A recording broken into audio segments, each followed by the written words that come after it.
నమస్తే. పాకిస్తాన్‌లో జరుగుతున్న పరిణామాలు మనమంతా మీడియాలో చూస్తూనే ఉన్నాం.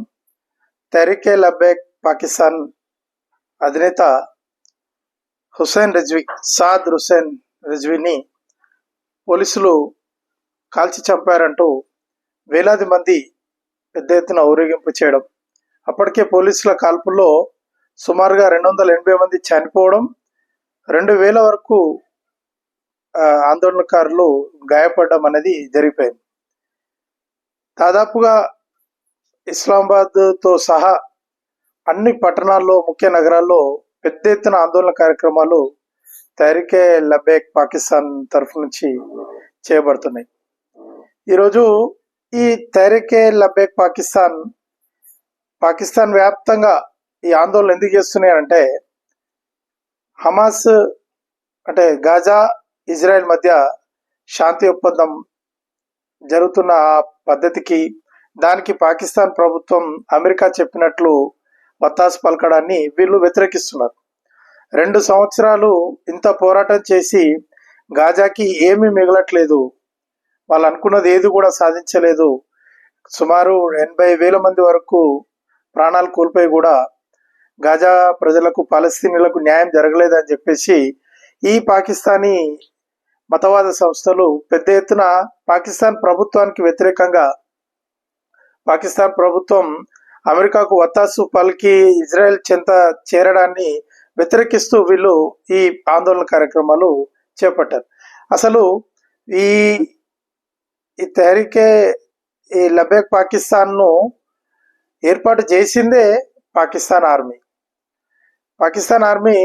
2015 నుంచి అప్పటి ఇమ్రాన్ ఖాన్ ప్రభుత్వాన్ని అస్థిరపరచడానికి, ఇస్లామాబాద్ ముట్టడి చేయించడానికి స్వయంగా ఆర్మీ అధికారులు ఆందోళనకారులకు డబ్బులు పంచుతున్న వీడియోలు కూడా అప్పుడు వైరల్ అయినాయి.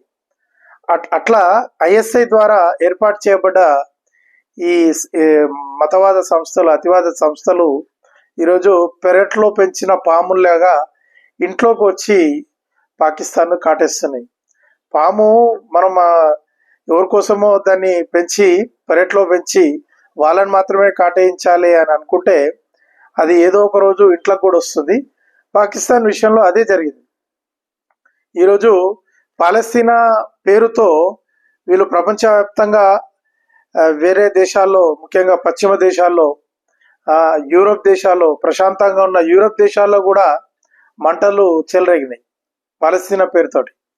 అవన్నింటినీ చూస్తూ ఆనందంగా ఉన్నది పాకిస్తాన్ మరియు మతవాద సంస్థలు. ఈరోజు అదే మతవాద సంస్థలు వాళ్ళ నాయకులను, వాళ్ళ ఆందోళనకారులను, వాళ్ళ కార్యకర్తల్ని పాకిస్తాన్ ఆర్మీ, పాకిస్తాన్ ప్రభుత్వం కాల్చి చంపుతుంటే మళ్ళీ ఇంకా గోలు పెడుతున్నారు. అంటే పెరట్లో పెంచిన పాములు ఇంట్లోకి వస్తే ఏం జరుగుతుందన్నది ఒక ప్రత్యక్ష ఉదాహరణ ఈరోజు పాకిస్తాన్లో జరిగింది. మరి రాబోయే రోజుల్లో అటు 2 సంవత్సరాలు యుద్ధం చేసి అన్నీ కోల్పోయి వాళ్ళే శాంతి ఒప్పందాన్ని చేసుకొని హాయిగా ఉండాలని కోరుకుంటున్నారు పాలస్తీనా వాళ్ళు, గాజా ప్రజలు. దానికోసం ఇక్కడ పాకిస్తానీలు చనిపోవడం, పాకిస్తానీలు ప్రభుత్వంపై తిరుగుబాటు చేయడం, ప్రభుత్వం పిట్టల్లా వాళ్ళని కాల్చి చంపడం, మరి రాబోయే రోజుల్లో పాకిస్తాన్లో ఇంకా ఎన్ని ఘోరాలు జరుగుతాయో. ఈ అతివాద సంస్థలు పాకిస్తాన్ సైన్యంపై పట్టు సాధిస్తాయా? నిజంగా పాకిస్తాన్ మరి దీంట్లో సందులో సడమియా అని బలూచిస్తాన్ ఏం చేస్తుంది? ఒకవైపు తాలిబాన్, టీటీపీ ఏం చేస్తుంది? వజరిస్తాన్ ప్రాంతాల్లో ఉన్న తిరుగుబాటు ఎంతవరకు పోతుంది? ఇవన్నీ కూడా రాబోయే రోజుల్లో చూద్దాం. నా ఈ వీడియో మీకు నచ్చినట్లయితే లైక్ చేయండి, షేర్ చేయండి, నా ఛానల్ సబ్స్క్రైబ్ చేసుకోండి. జై హింద్.